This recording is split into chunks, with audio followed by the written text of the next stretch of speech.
Siap, Mister Ji.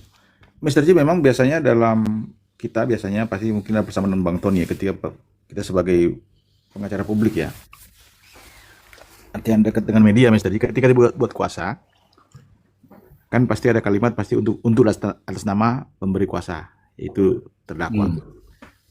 Untuk mendampingi, membela, ya macam-macam itu kan, membuat surat, membalas segala macam, membuat pledoi segala macam kan, buat eksepsi. Dan juga paling bawah itu Mister J ada juga di situ ditulis kita biasanya. Juga diberikan hak dan kewenangan, pemberi kuasa memberikan hak kewenangan kepada penerima kuasa untuk wawancara dengan media. Hmm. Ada itu Mister J, kita cantumkan itu pasti. Nah disitulah poinnya, Bung Tony ini. Maka dia lakukan itu. Apalagi kebetulan ini viral kan. Otomatis wartawan kejar dia. Nah, ya memang kalau saya bilang begini Mister J. Kadang kalau kita orang hukum sendiri kemudian lupa pada presumption of innocence, asas praduga tak bersalah, otomatis kan sebetulnya pengacara pihak terdakwa selalu memegang itu. Kan sudah dicontoh oleh Bang Otto ketika dia bela si Jessica. Masyarakat semua sudah ujat kan. Jessica bersalah, Jessica bersalah. Apa setelah itu berbalik kan? Ya kan? Bang Otto tetap konsisten. Karena belum diputuskan. Masih statusnya masih terdakwa. Kan begitu. Makanya kadang yang berkubu ke yang kalau memang ada yang berkubu ke Prio, mereka lupa Prio itu terdakwa juga. Statusnya sama dengan Ririn. Sama-sama diduga kuat melakukan tindak pidana pembunuhan di Indramayu. Clear itu. Lupa mereka itu. Ya kan, Mas Ji? Saya mau katakan begini, Mas Ji. Katakanlah ini kalau kita bicara soal Bung Tony. Taruhlah Ririn mengaku ke dia. Dia pembunuhnya, misalkan contoh. Kemudian Ririn mengatakan, dirahasiakan ya. Dirahasiakan. Kan gitu, Mas Ji. Pengacara punya hak dan kewenangan untuk merahasiakan keterangan daripada klien. Mas Ji. Kan begitu. Tinggal hati nurani pengacara ini bertentangan tidak dia? Kalau bertentangan, dia pasti mundur. Nggak mungkin dia akan bersama kong kali kong. Tapi kalau pengacara punya prinsip, ada kode etik, dia punya kewenangan untuk merahasiakan keterangan klien, Mr. Ji. Kan gitu, Mr. Ji. Ya. Walaupun berisiko. Justru tantangan. Iya. Saya pikir itu sah-sah saja. Kenapa? Karena apa? Beban pembuktian ada sama JPU, bukan terdakwa. Dia menyangkal ingkar jelas. Secara hukum disahkan, hukum bicara. Bahkan saya bilang dihalalkan secara hukum di KUHP. Kecuali agama nggak boleh kan gitu kalau kita bicara hukum nih. Dia punya hak ingkar. Jadi kalau memang ada yang serang memang Bung Tony, aku bilang ya saya pikir sih sangat sayangkan sih. Karena saya pikir itu urusan Bung Tony lah. Bagi saya misalnya kan gitu. Iya. Urusan dia. Ya kan? Kalau saya bilang ya resiko dia akan tanggung kalau memang ada kerjasama dengan Ririn sudah ngaku tapi ditutupin. Oke, itu risiko dia. Tapi kecil kemungkinan kalau saya lihat, nah mungkin lah dia berani kemudian Ririn sudah ngaku kemudian masih ditutupin kerjasama. Itu cari perkara itu kan, Mr. Ji. Ya, ini loh Bang Maksi. Ya. Itu kan berawal dari pernyataan dua orang itu. Ya. Ririn dan Tony kan. Ririn dan Tony. Ririn dan Prio kan. Ya. Nah, dari itu Tony tergerak tuh. Kok ada begitu ya? Katanya disuruh ngakuin ya. Kan begitu kan? Disuruh ngakuin sehingga kakinya dipatahkan. Kan begitu kan? Ya. Misalnya saya coba ini ya, biar nggak putus, Mr. Ji. Mr. Ji. Empat nama gitu. Ya, silakan. Saya coba gini. Ini kan yang menjadi pecah pemikiran, alam pikiran netizen ini, ya kan, sebagian masyarakat yang mengikuti inilah. Jadi pecah gara-gara kan keterangan sebetulnya bukan Ririn, Prio yang mengatakan yang membunuh 4 orang, bukan Ririn. Bukan Ririn, Prio sendiri mengatakan itu. Ketika Prio cabut itu, maka banyak orang meyakini, kok Prio sudah cabut, kok Bung Tony masih mempertahankan. Kan gitu yang terjadi. Tapi jangan salah saya bilang, keterangan Prio itu harus diuji kebenarannya dengan alat bukti lain. Hakim pun nggak mungkin terima mentah-mentah. Oh iya, Ririn sudah cabut. Wah, Bung Tony nggak benar nih. Nggak bisa. Bung Tony ini dia mempertahankan terkait Ririn bukan pelakunya. Sesuai dengan keterangan Ririn. Gitu Mr. Ji. Jadi Priok sendiri punya keterangan sendiri yang dibilang 4 orang membunuh itu dimentahkan oleh Priok sendiri. Dimentahkan Mr. Ji. Bukan Ririn. Ririn dia mengatakan tidak di lokasi. Dia bukan dia pembunuhnya lah, katakanlah gitu. Ini menjadi pecah Mr. Ji. Jadi seolah-olah wah Ririn udah cabut keterangan dia yang bentuk surat itu kan 4 orang sama yang ICS. Kok Bung Tony masih mempertahankan? Kalau saya lihat Bung Tony mempertahankan terkait keterangan diri bukan dia pelakunya. Itu Mr. Ji. Kasih seperti itu. Ya, oke. Emang gitu Mr. Ji. Kalau saya ini dengerin ya supaya nggak dikira nanti berat sebelah. Saya ini setuju Ririn dihukum mati. Sudah berat sebelah nggak itu? Kacau aja. Mr. Ji Dihukum dari mati. Mr. Ji, Matiin gitu loh. Hai, Mr. hai, Ji, hai. yang paling berani di Komal pada waktu saya dengan Mr. Ji, yang lain cuman ya apa ya feeling. Kita dengan Mr. Ji kan sudah prediksi, sudah bilang. Iya. Mr. Ji bagaimana kalau pada ini sebelum biar teman-teman tahu ya, sebelum Priok jadi saksi sehari sebelumnya kita berkomal kan Mr. Ji. Saya bilang Mr. Ji, bagaimana kalau besok Priok menyatakan dengan tegas bahwa Ririn pelakunya, bukan 4 orang itu. Iya. Mr. Ji juga tambahin kan? Harapan saya begitu. Mr. J tegas lagi, harapan saya Priok pelakunya biar terbukti, Ririn. terungkap semua. Ririn pelakunya biar terungkap semua. Belum ada orang-orang itu ngomong gitu. Nggak ada. Belum. Nggak. Iya. Orang wani gue lihat, orang wani Mr. J, jujur aja. Yang berani kita berdua bisa begitu. Iya. Jadi kalau orang bilang kita berat sebelah, kita sudah menyatakan itu Mr. J. Dan itu ada videonya, ada jejak digitalnya. Di video saya ada itu. Saya bilang itu prediksi. Priok akan menyatakan Ririn pelakunya. Walaupun itu memang kita nggak boleh meyakini karena kan kita asumsi lah. Tapi asumsi yang terbukti ucapannya terkait kebenaran sejati ada di Priok kita nggak tahu. Harus diuji juga. Tapi faktanya ketika kita berprediksi Mr. J kan dia ucapkan benar. Besoknya persis kan sehari sebelumnya. Malam begini kita Komal kan besok dia sidang. Saksi. Dia sebut. Ya kan? Yang lain cuma yang lain nanya, wah yakini, wah semoga harap. Nggak berani tegas ngomong. Nah, sekarang kita mau tegas Mr. J. Kita mau tegas lagi nih. Semoga tanggal berapa tuh? 10 tuntutan. Oh ya, nah agenda keterangan terdakwa sudah si Ririn? Belum. Semoga keterangan Ririn dia menyatakan saya pelakunya dan juga Priok bersama-sama. Dia tidak hanya menguburkan saja, bersama-sama. Selesai ini bareng. Mantap. Nah, itu Mas Ji. iya. Walaupun tipis sebenarnya tadi ke Bang Raif tadi tipis, tapi bisa saja. Kita berasumsi. Iya. Dia menyatakan dengan tegas. Kalau dia pikir dia selon dia ini, dia pikir skenario udah dibongkar sama si bikin buyar sama si Priok, udah. Saya sepakat tadi Bang Raif bilang tadi, kita berasumsi. Ririn bisa menyatakan dengan tegas, saya pelakunya bersama dengan Ririn. Dia bukan hanya sebagai penguburnya saja. Demikian Mas Haji, lanjut. Baik. Mungkin ada Bang Rail, Bang Maul, Bandung. Ada nggak? Silakan. Itu Mr. G sama Bang Max ya. Kan Rio juga udah pernah diinterogasi sama Pak Tony, dia juga bukan menguburkan saja. Dia mengikat kakinya malah gitu katanya. Nah, terus itu sebenarnya kan yang kedua ini di warung ya kejadiannya itu di toko. Nah itu sampai sekarang kan belum, itu darahnya siapa, sidik jarinya pun nggak ada di warung. Itu gimana itu Mr. J? Ya begitu aja Mr. J.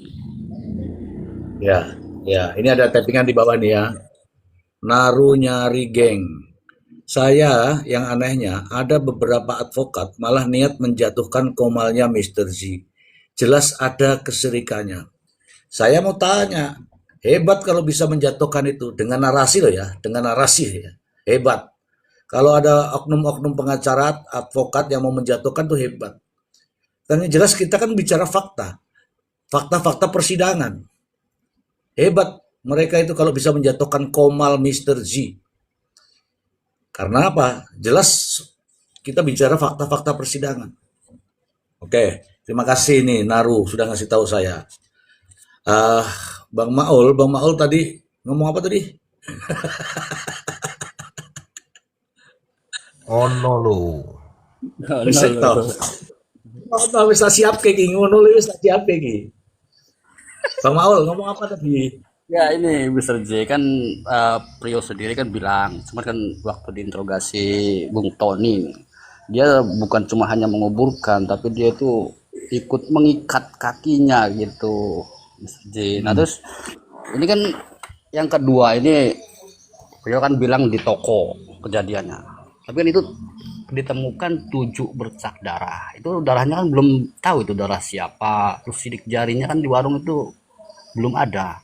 Nah terus pas pertama dibuka warung itu kan masih utuh. Seharusnya kalau memang ada Ya, kejadian itu titik darah di WC, dia berarti kan si korban ini otomatis lari lah. Hantam sini lari sana, hantam sini lari sini, kan berarti telur apa itu pasti berantakan. Begitu yang menjadi netizen betahnya gitu, Mr. J. iya, Gitu, Mr. J. iya, iya. Oke, saya sudah paham tuh arahnya tuh ya. Ini dari Fighter 03. Halah, biarin aja. Paling advokat ecek-ecek, biarin aja Mr. Z. Teman-teman, mereka belum jadi advokat tuh saya sudah ngajar advokat. Percaya aja. Mau tahu, saya tunjukkan. Ya, Nggak usah lagi enggak, ditampilin Mr. Z. Kemarin udah. nggak usah, nggak usah. Oke, begini saya punya narasi sedikit ya, mohon izin Pak Maksi. Jadi teman-teman, pembelahan ini terjadi, ini pembelahan dulu ya. Pembelahan ini terjadi ketika ada penggiringan opini bahwa Priyo mengatakan bahwa nih dalam videonya ada kok teman-teman, ada kok. Saya mau jujur, saya mau jujur. Orang yang mau jujur itu bukan berarti jujur, tapi teman-teman silahkan nilai sendiri. Saya mau jujur, saya mau jujur. Itu ada di videonya, itu di tahanan sana, di apa tuh, di rutan. Siapa yang merekam, itulah yang menginginkan itu terjadi. Itulah yang menginginkan semua ini menjadi seolah-olah menjadi, oh Priyo jujur, sudah jujur. Nah, pertanyaan berikutnya kan tadi toh, terus selama ini apa? Kan begitu. Kemudian ada kalimat nih, hanya dia itu yang ngomong tuh, minta maaf kepada keluarga korban dan seluruh masyarakat. Ada nggak teman-teman? Ada nggak omongan saya ini? Ada. Ada kan? Oke, terus dia bilang nih, kemarin saya diancam. Ada nggak itu? Terus saya diancam mau dibunuh. Kalau di tahanan tuh bunuhnya pakai apa? Pakai kunci Inggris? Apa ada? Nggak ada. Oke. Yang berikutnya, ini ada kata-kata yang menarik. Pengacara-pengacara sebenarnya tersinggung nih kalau ada begini nih. Saya diintimidasi oleh pengacara Tony. Ada nggak itu kalimat itu? Ya ada.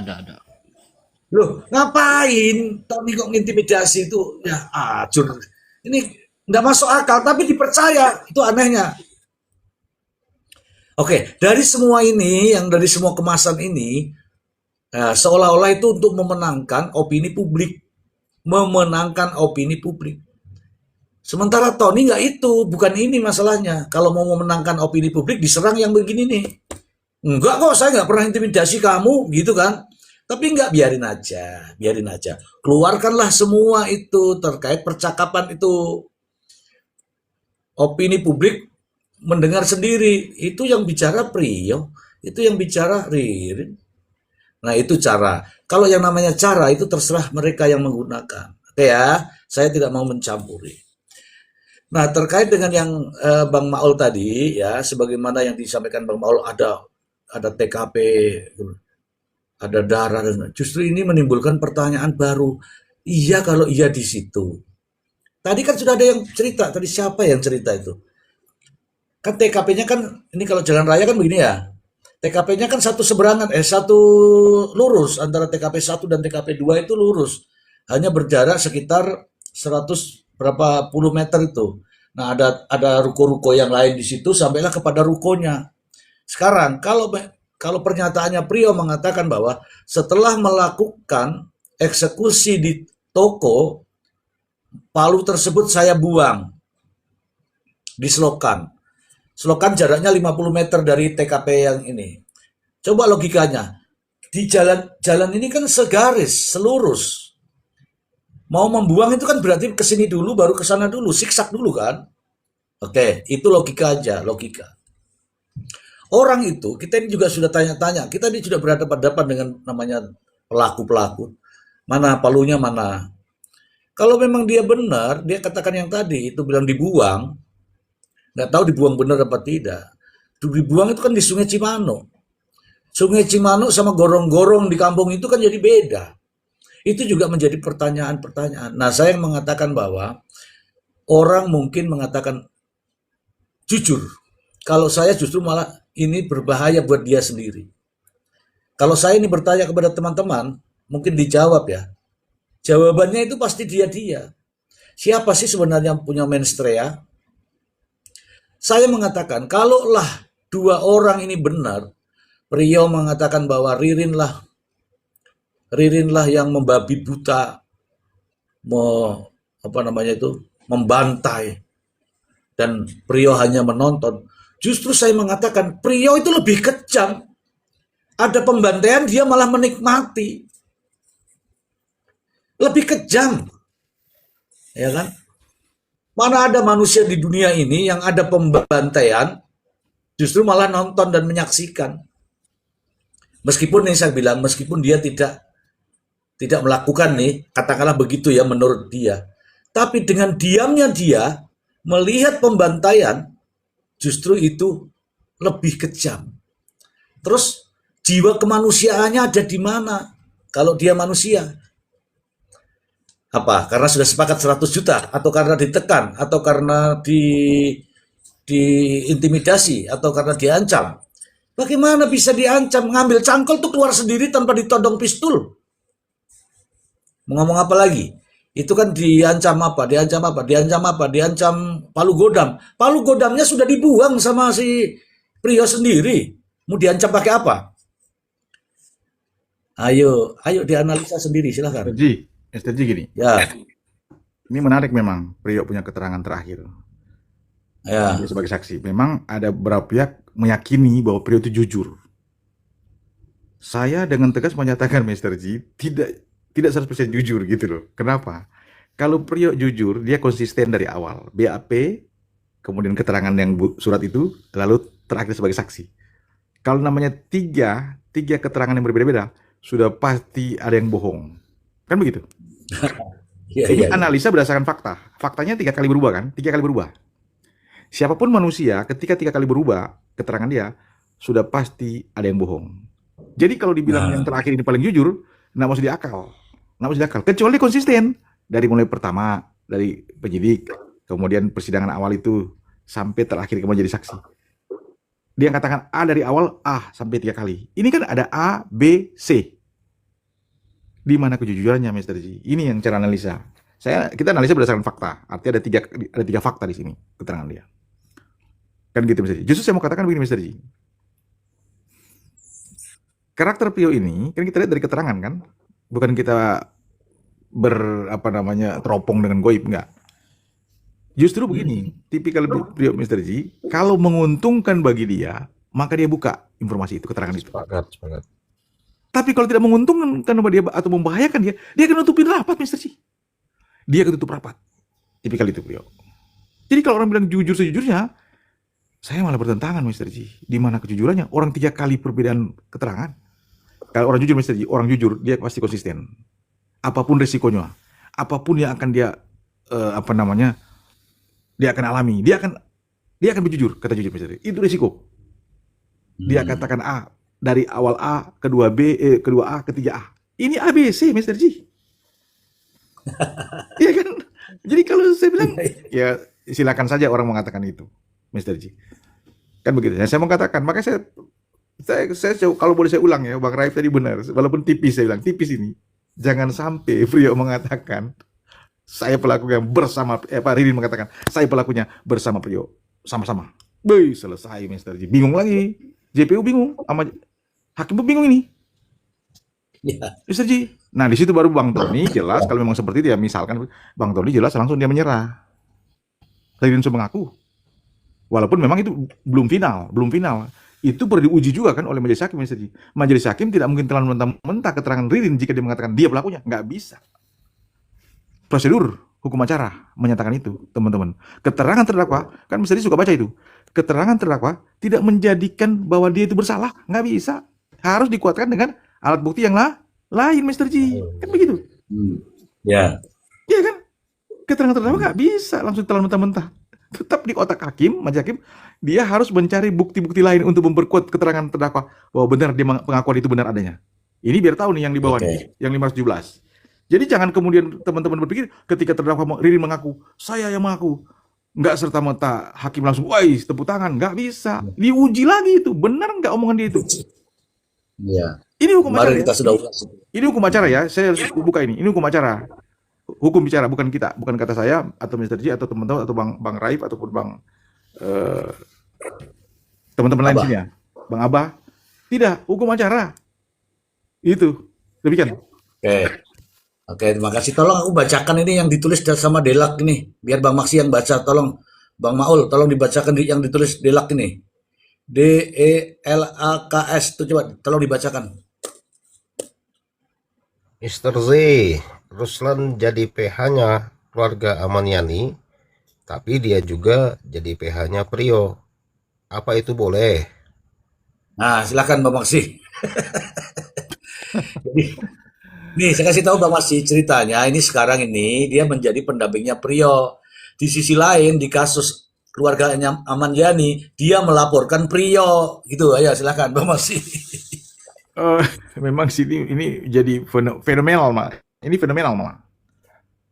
Yang tadinya sebagai kuasa hukum, kemudian berpindah, ya kan? Jadi kemudian pindah lagi, kan gitu kan? Pertama kan kuasa hukum berdua kan, si Prio dari Ririn kan, dua-duanya kan di awal itu, setahu saya nih.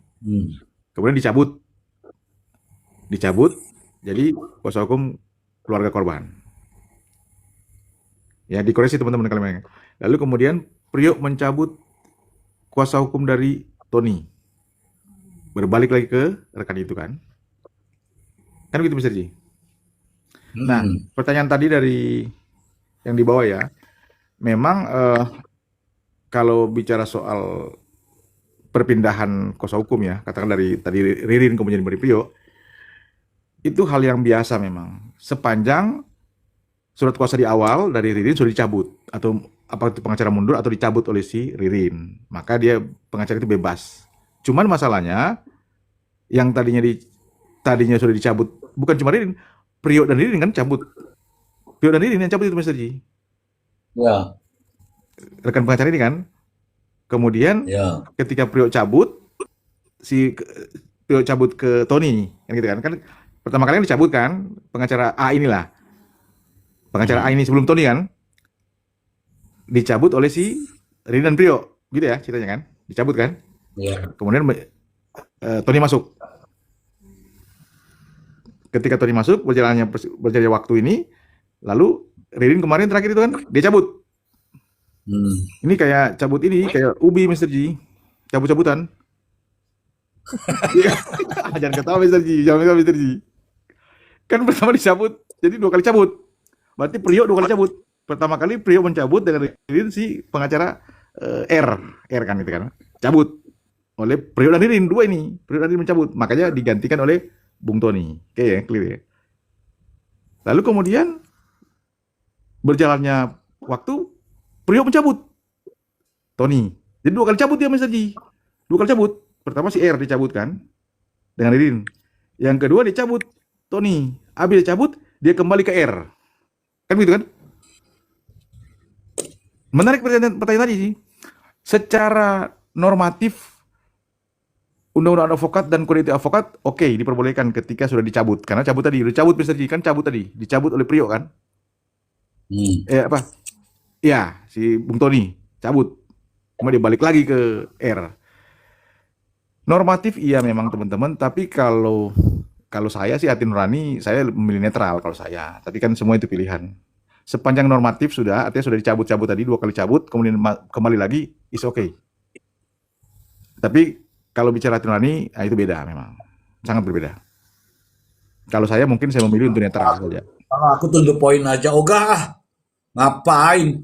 Kasus itu aja, yang lain masih banyak. Malas gitu kalau saya. Itu dia makanya Mr. Iya. G. Jadi teman-teman juga harus, oke, kita kasih edukasi nih. Misalkan klien saya Mr. G, lalu Mr. G cabut. Mr. G cabut, saya punya kuasa nih. Saya sebagai pengacaranya terhadap Mr. G. Mr. G cabut. Nah, saya punya kewajiban untuk merahasiakan apa yang menjadi hal yang pembicaraan saya dengan Mr. G, teman-teman. Tidak boleh saya umbar-umbar di tempat lain. Nggak boleh, itu kode etik.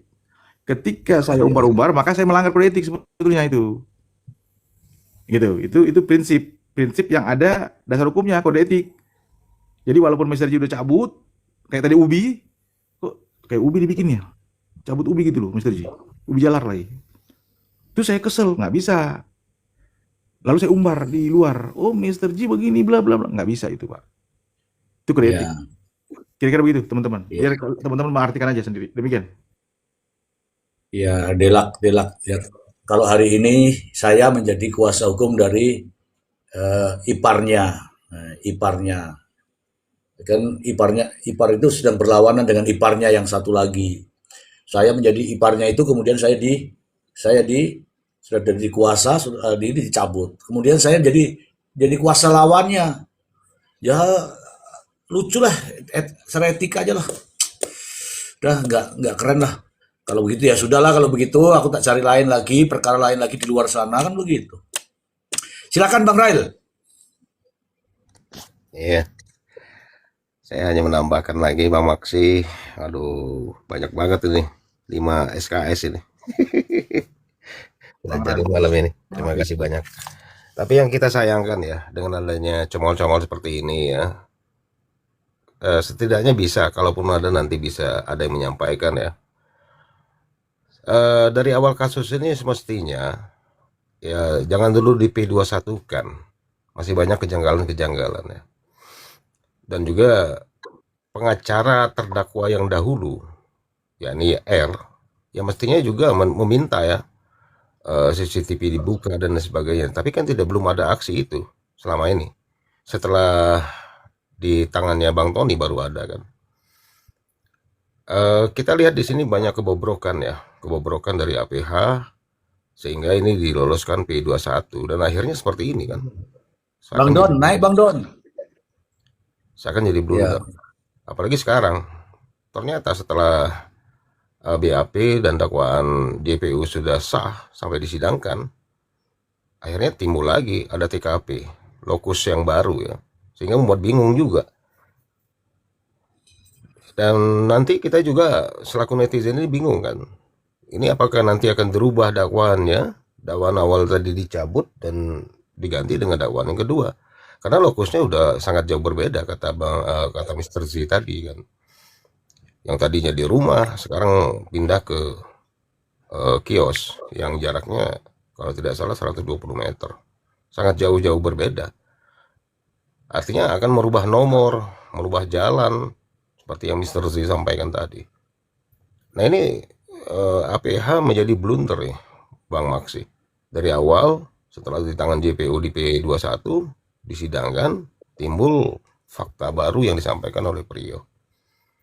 Lalu yang kedua saya juga menyoroti psikologisnya Priyo. Menurut pengakuan Priyo, dia ikut di kios, melihat kejadian dari depan pintu, si Ririn memukul almarhum Budi. Setelah itu dia mengikuti juga ke rumah. Dia nonton lagi. Sampai masuk kamar Pak Haji, masuk juga ke kamar Nyonya Ais dan membunuh anak-anaknya. Alangkah hebatnya jiwa si Priyo ini ya. Hebat saya bilang Bang Maksi. Melihat darah dalam satu malam, melihat pembantaian dalam satu malam 5 orang. Dia sanggup bercerita dengan tenangnya di dalam sidang. Iya, Tanpa ada rasa ketakutan, tanpa trauma ya. Ya, inilah ciri-ciri orang yang saya anggap psikopat gitu. Nah, ini sayangnya masih banyak narasi-narasi yang mendukung Prio ini jujur, Oke, Pak. Prio ini tidak bersalah, ya, polos dan sebagainya. Aneh bin ajaib itu. Kira-kira demikian Mister Z. Nanti kepanjangan, nanti salah lagi. Lanjut Mr. Mister Ji, Z. sepakat saya dengan Bang Raffi tadi. Sepakat Bang Mr. Ji gini, sedikit aja Mr. Ji. Sangat sayangkan apalagi kita orang hukumnya meyakini jujur. Kalau sudah Prio betul-betul jujur, kita yakin kemudian itu kebenaran sesungguhnya, ya udah nggak usah berlanjut si persidangan ini udah. Mr. Ji, bisik aja sama majelis hakim, ketok palu sudah selesai. Nah, betul tuh, betul Bang Max. Kan begitu. Nah, kalau orang awam, Bang Maul ya. Kalau orang awam wajar, orang awam berbicara seperti itu ya kita memahami. Tapi kalau orang hukum, apalagi pakar hukum, pengalaman banyak, kemudian langsung menyatakan gitu, saya pikir ini offside malah, mendahulukan hakim. Kan begitu. Tugas hakim kita ambil alih. Kan begitu, Pak. Mr. Ji. Mr. Ji izin. Jangan Mata ada sudah, izin-izin malam minggu mata ini. udah berat. Teman-teman, Malam mohon maaf. minggu izin-izin Bang Maul, segala Bang macam. Raffi, Bang Dion. Sorry Bang Dion, ada Bang Dion baru masuk. Mata saya udah berat ini. Bang Bar, Bang Rakyat.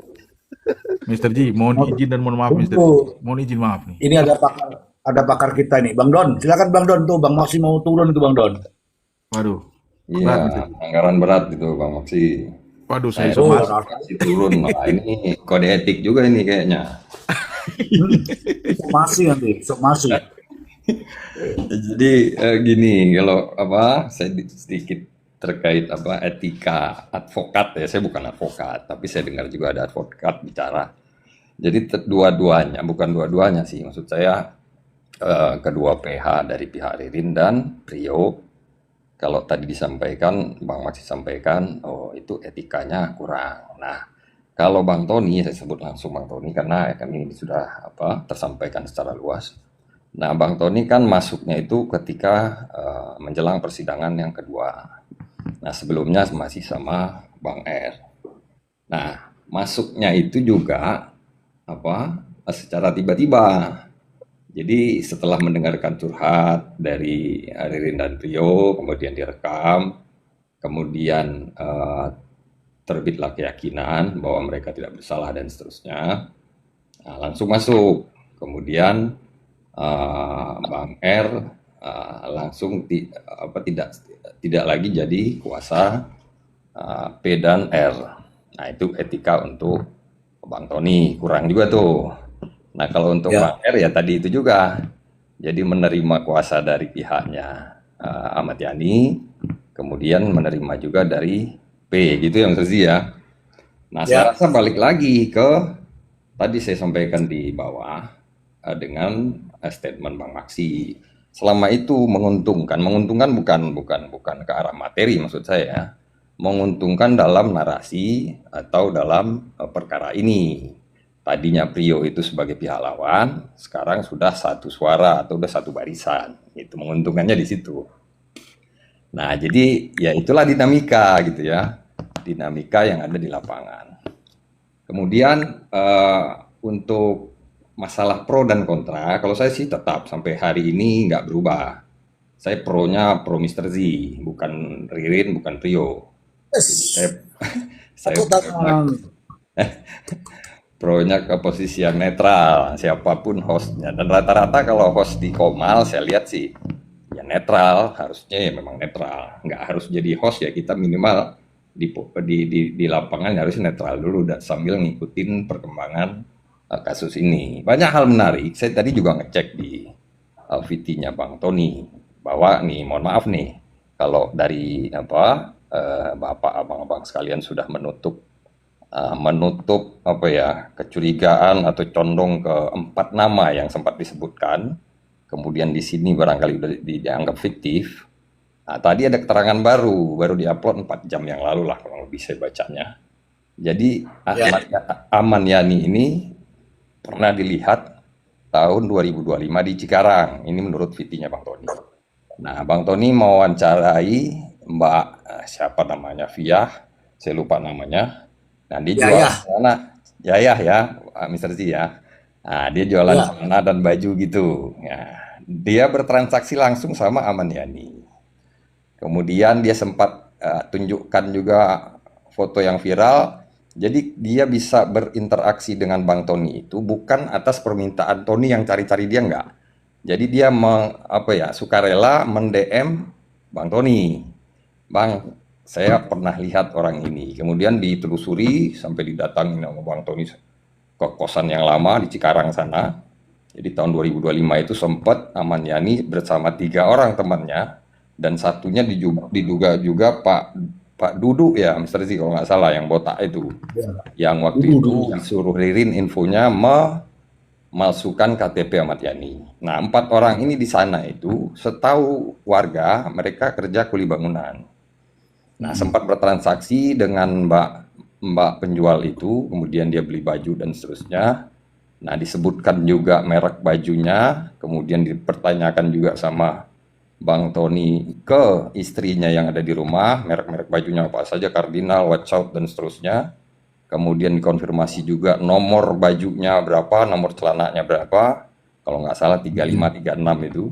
Tadinya saya juga udah mulai melupakan Mr. Z terkait 4 nama ini, ini sih ngada-ngada dan seterusnya gitu ya.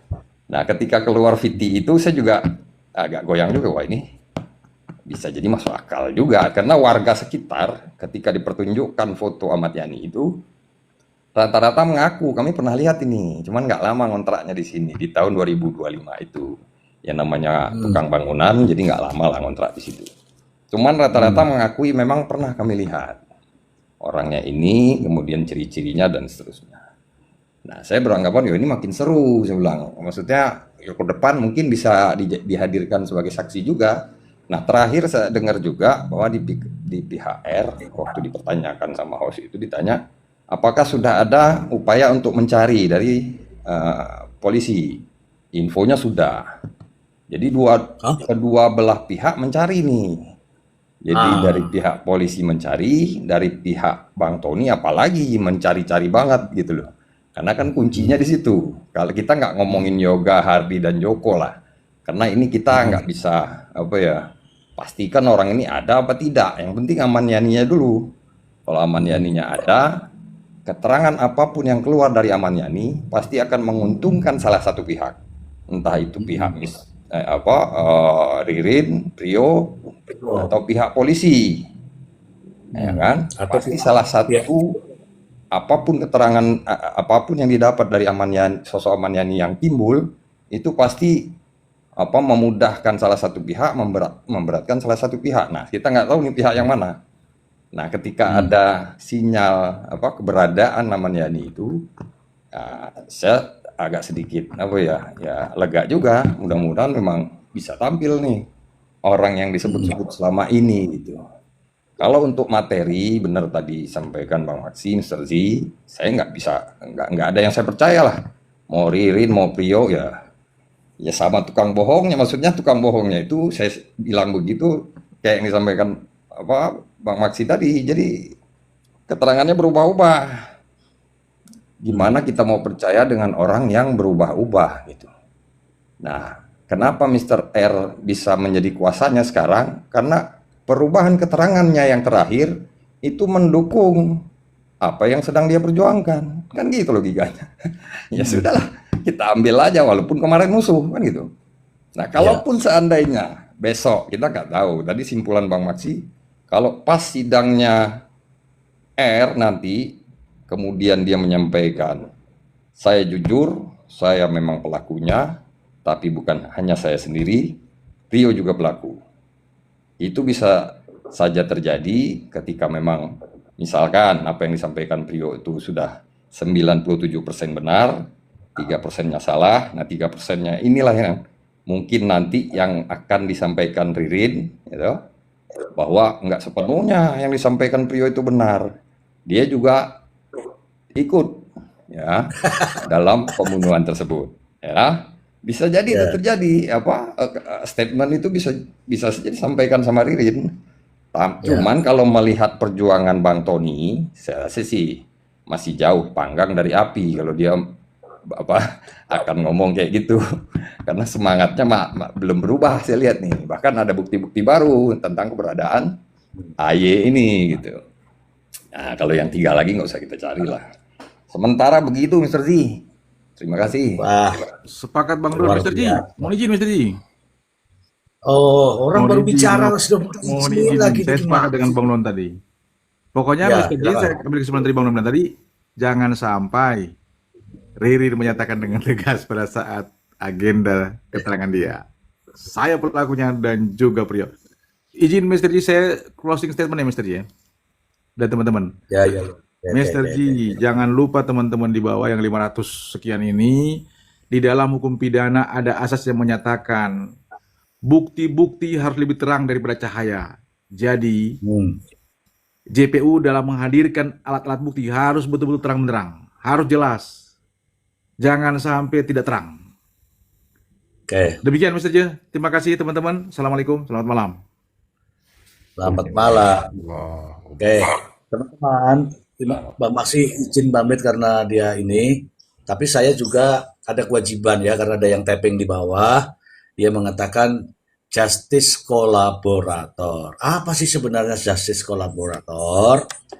Justice kolaborator itu pelaku yang bukan pelaku utama, yang ingin bekerja sama, yang bekerja sama dengan aparat penegak hukum untuk mengungkap kasus yang lebih besar.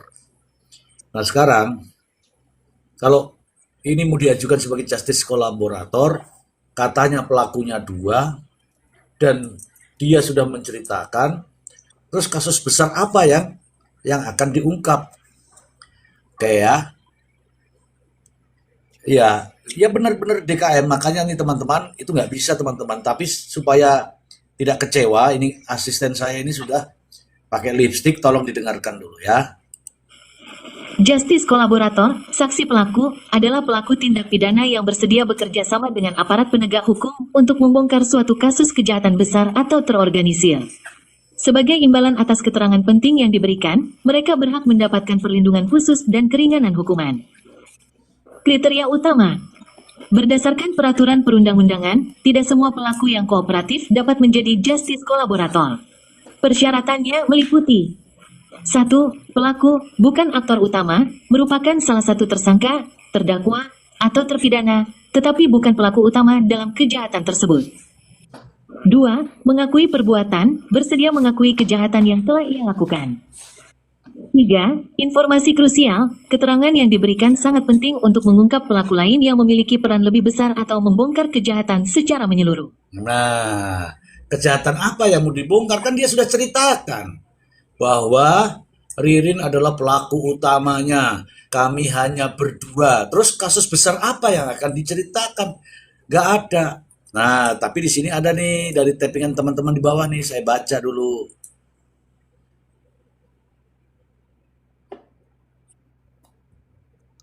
Bahwa dia mengatakan Priyo tidak bisa jadi JC bos. Ya. Katanya mengatakan bos itu juga bisa berbahaya karena tuh Ririn katanya dipanggil bos.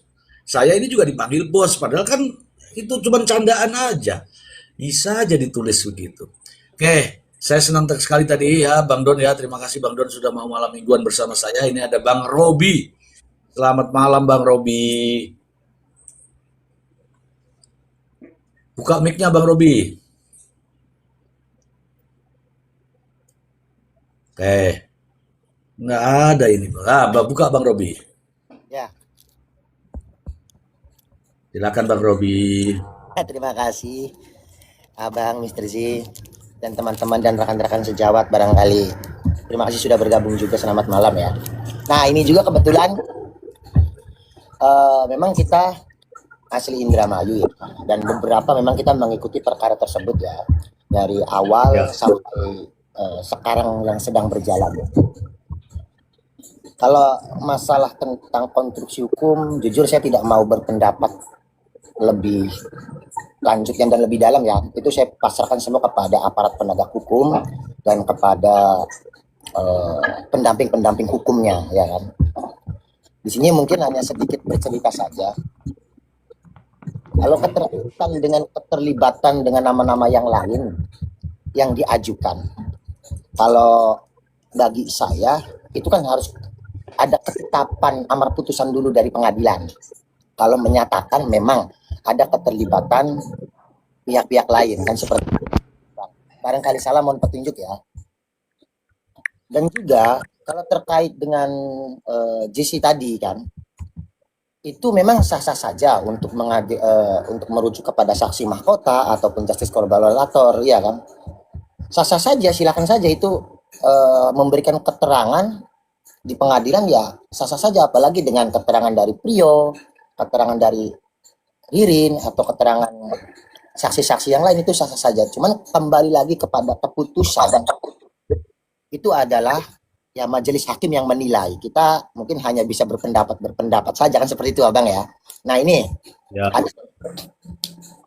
terkait dengan, saya menyambung sedikit ya dengan Aman Yani ya. Aman Yani juga nih. Kebetulan di kantor saya juga ada mantan Aman Yani, dan ada itu di podcast kita juga, atau ada di podcast kita juga mantan Aman Yani itu ya. Dan sekarang pun ada. Boleh nanti barangkali yang mau bertanya terkait dengan Aman Yani, ini kan yang digadang-gadang, yang dibawa-bawa kan Aman Yani. Seperti apa sih wujudnya? Seperti apa sih orangnya? Dan benar tidak sih dia tidak pernah pulang? Dia tidak pernah datang ke Indramayu ya. Nanti ada ini bekas menantunya ya. Kalau misalkan mau bukti-bukti juga memang ada bukti-buktinya. Terkaitan dengan mantunya Aman Yani kan berarti kan circle-nya, historinya dia pernah tahu Aman Yani itu posisinya di mana. Apakah dulu itu dia sudah meninggal, apa dia masih hidup, atau bagaimana, kan kita perlu diketahui dengan orang-orang terdekat atau orang-orang yang pernah mengetahuinya. Jun, sini Jun. Jun. Nih, nanti Abang sedikit bercerita, mohon maaf ya. Barangkali teman-teman yang mau bertanya juga, atau rekan-rekan yang mau bertanya keterkaitan dengan menantunya Aman Yani. Coba perkenalkan Jun, lu namanya siapa? Ya, ini kan ada suaranya bro. Terkait lu namanya siapa, dan asal dari mana, dan apa dan setahu apa tentang keluarganya Aman Yani. Biar artinya sepil-sepil teman-teman juga, rekan-rekan juga bisa tahu kan, begitu. Ya. Halo Bang Jun. Ini mungkin kalau ada teman-teman pengen tahu juga mukanya, videonya boleh ya. Nanti ya aku kasih tahu nih ya. Ya. Boleh nih. Boleh diperkenalkan ya Pak Arjun ya. Mohon maaf Abang ya. Kita kasihkan untuk tampilkan videonya juga. Gak apa-apa kalau memang mau, gak apa-apa. Sah saja pun Abang. Mohon maaf. Iya. Yang penting merokok nggak tuh? Bang, jangan dimatiin bang. Aduh, sinyalnya teman-teman. Sebentar ya teman-teman ya.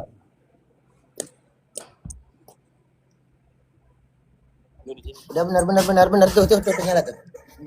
Benar lu di sini. Nah, sok barangkali ada yang mau nanya nih, Abang. Ini memang bekas menantu ya. Halo bang, bang siapa namanya, Bang Jun ya? Ya, Arjun Sakti.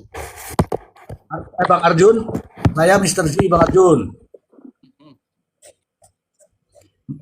Apa kabar? Pernah jadi menantunya Aman Yani? Pernah jadi menantunya Aman Yani. mantan. Iberi kalpanati ya abi muskura gana-gana kili ya. Halo semuanya, ya saya pernah di tahun 2017 ya sampai 2022 tuh ada di circle keluarga problematik gitu. Ya. Terus ada cucu nggak bang? Ada cucu nggak bang? Ada apa? Cucu. Saya berarti punya anak dong dari mantan saya ya? Iya sudah. Ya. Serji izin, saya izin tanya juga, Serji. Ya, silakan. Kang Arjun, izin perkenalkan Don. Ah, mau tanya, berarti pernah jadi menantunya Pak Aman Yani ya? Itu anak keberapa, Bang Arjun? Anak Pak Aman Yani yang keberapa itu mantan istrinya? Kesayangan, Anak kesayangan. anak kesayangan dari 3 anak itu, yang paling Ya, disayang itu anak paling pertama yang saya nikahi. oke. Yang sudah Berarti nikahnya 3 tahun kurang lebih, Bang Arjun. kurang lebih nikahnya 5. 5. Nah, berarti mulai 4 tahun, pacaran 4 tahun, nikah setahun. oke. Ketika nikah, walinya itu Pak Aman Yani bukan? Bukan, walinya itu saya bayar lagi di KUA. Oke, berarti Pak Aman Yani pada saat itu sudah posisinya sudah tidak ketahuan ya itu ya pada tahun itu Padahal sampai menurut ah, nasab itu harusnya ada keluarga dari Pak Aman Yani itu, kakaknya masih ada, adiknya masih ada. Seharusnya kan beliau yang mewalikan saya. Kalau ya enggak, betul sebagai saksi lah bahwasanya betul. Pak Aman Yani-nya itu tidak ada. Cuma Oke, ya hanya memakai wali hakim. Itu juga menjadi koreksi buat KUA bila pada ini, bila mana menikahkan itu harus dicari terlebih dahulu lah nasab yang sebenarnya itu siapa yang berhak untuk menikahkan kan gitu. betul. Mohon maaf Bang Arjun, saya tanya alasannya apa ya dari pihak keluarga Aman Yani, Pak Aman Yani nggak mau jadi wali pada saat itu? Kalau alasan sih tidak ada dari pihak Bapak Aman Yani ya. Kemarin sih saya baru sowan. Untuk sekian lamanya saya baru sowan karena kakaknya Bapak Aman Yani meninggal. Jadi saya tahlilan gitu kan. Terus Jun nyomot ya bro, si podcast enggak ya boleh bro. Jadi saya sowan ke keluarga Pak Aman Yani, terus singkat cerita pertanyaan dari Bang Don ya Iya, tentang kenapa sih landasannya apa enggak dari wali hakim keluarga Aman Yani, karena ada hal-hal goib yang diceritakan pada saya sehingga saya tidak memberanikan diri ke rumah beliau, keluarga beliau.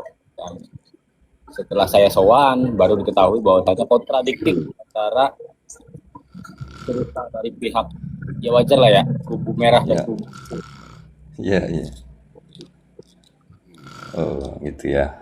Jadi walinya bukan dari pihak Aman Yani, tapi malah dari Pengadilan Agama ya, Bang Arjun ya. ya.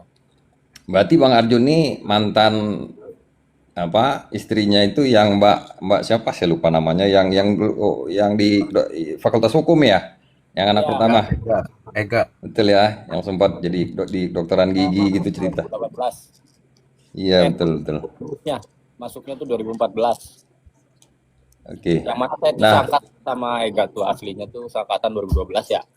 2012. Saya Baik. udah tahun itu karena di kepolisian saya mengalami kecelakaan, kalau Ega mah di kedokteran.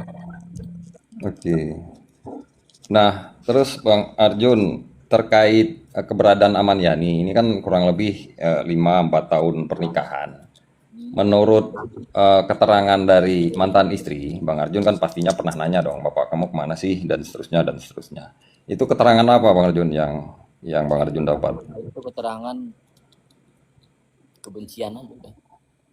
Oke, karena ditinggal ya. Berarti sama sekali Bang Arjun nggak pernah komunikasi, ya berinteraksi Nggak pernah bang. dengan sama sekali ya. Oke. Nah, terakhir dari saya mungkin bisa dilanjut Mr. Z dan abang-abang yang lain mungkin. Menurut Bang Arjun, kan ada nih di masyarakat luas sudah ya kontroversi luar biasa lah.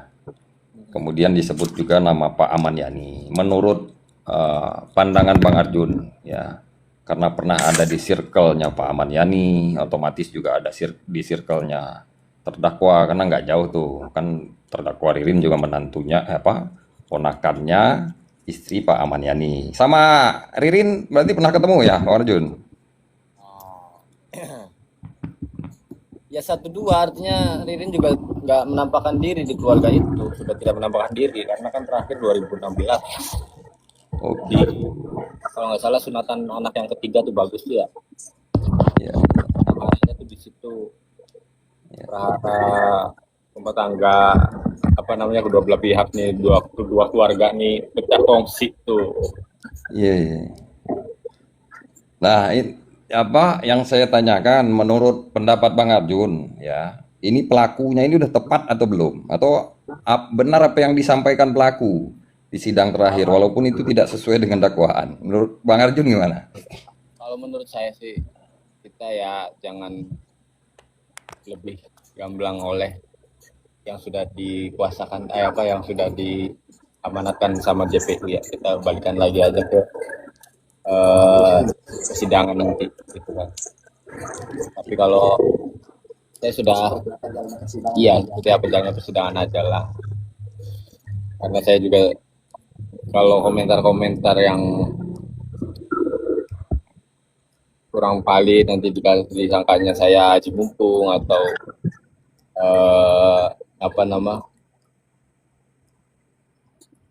ingin numpang viral gitu-gitu. Ya memang kenyataannya saya mantu Ahmad Yani kan.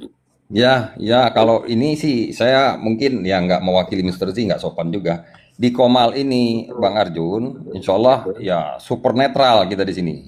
Malah kehadiran Bang Arjun ini sangat kita terima nih, karena ring satu lah kita ibaratkan ya, yang ada di keluarga yang perkara yang sedang. Oh itu fotonya ya. Wah, iya iya iya iya. Itu fotonya ya. Luar biasa Mr. Z. Ya, ya, ya, ya. Keluarga Iya iya. hanya ada bapaknya Ririn. Oke, Ririnnya nggak Bapaknya ada ya? Ririn Bapaknya Ririn yang sebelah sini. yang hadir ya. Ya, Tinggi itu ya. Oh, gitu. dari pihaknya Pak Ahmad Yani malah nggak ada sama sekali ya. Ada sama sekali. Oh, Masya Allah. Dan pada saat itu Baik, baik. sama ibu keluarga itu ya. Jadi ya sudahlah gitu. Memang ntar keluarga Saminah tadinya mantan tua saya. Iya, iya.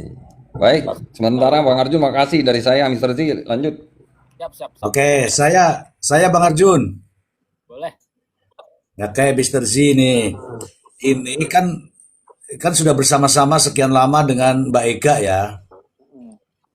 Nah, Mbak Ega kan pernah mungkin bercerita tentang ayahnya ya. Menurut Mbak Ega, Ahmad Yani itu sosok ayah yang seperti apa menurut Mbak Ega yang Anda tahu? Baik ya. Jadi gini ya.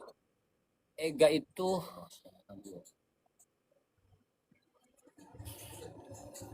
pikirannya itu kadang ikut sini, ikut A, ikut B gitu-gitu ya. Tapi setahu saya, anak kesayangannya Ahmad Yani itu anak pertamanya. Ya, betul. Dan Ega perlu diketahui tidak pernah diterima di fakultas kedokteran manapun. Apalagi pengakuannya di universitas swasta, salah satunya di Jakarta ya gitu ya. Salah satu di Jakarta katanya gitu kan. Padahal yang saya ketahui karena berbarengan dengan ada masih rakyat lah ya. Jadi dua orang ini nih, Ega dengan tantenya atau sepupunya gitu ya, masuk daftar bareng. Yang satu keterima, si Ega enggak.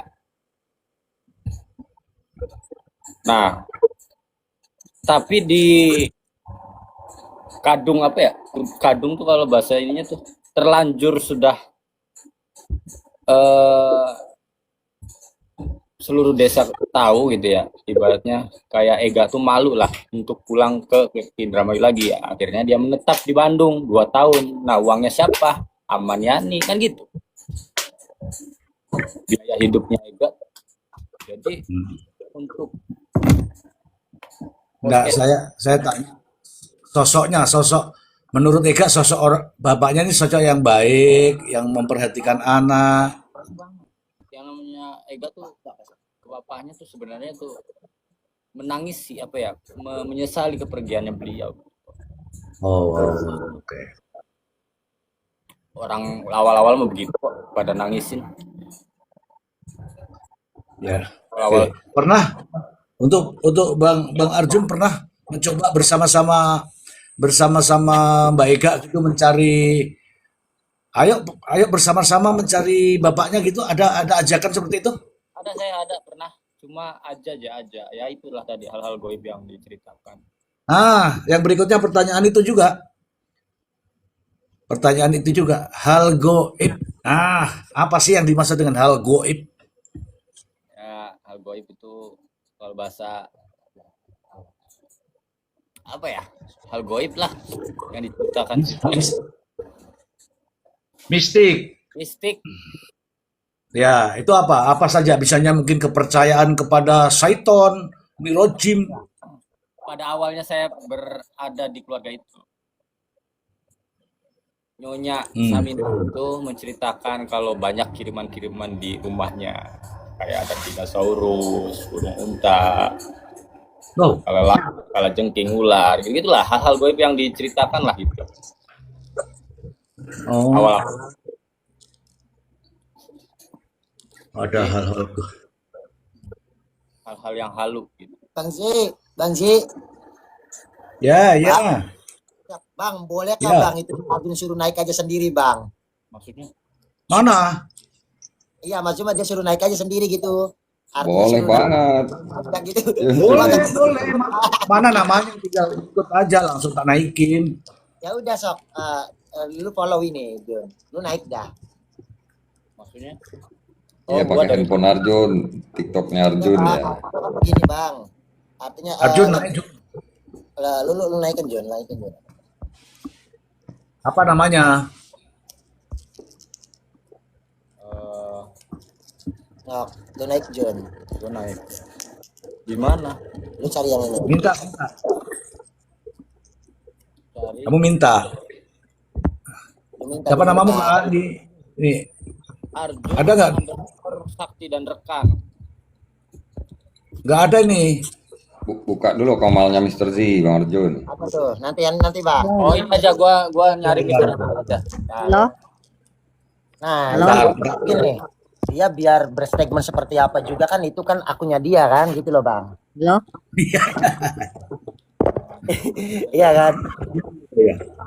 Jadi kalau pribadi saya nggak jadi masalah, cuman kan kalau misalkan terkait dengan statement yang lebih dalam kan ya monggo saja kan. Udah masuk John. Ini masuk belum? Udah gabung belum?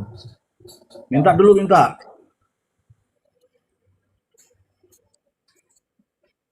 Minta dulu ya. Bang. Oke, sudah ada. Nah, ini. Kalau ini kan monggo silakan gitu loh. Ya. Dihabiskan juga awal. Oke, Jun. Ya. Oke, tadi sudah masuk masalah mistik ya teman-teman ya. Dia hanya ceritakan ada cerita-cerita yang ada ini yang aneh-aneh lah pokoknya. Nih sekarang ini ada Mbak nih, silakan nih. Ada Puput, silakan Put. Halo. Nggak bisa kayaknya. Bisa itu buka mic. Ngomong aja Put. Halo.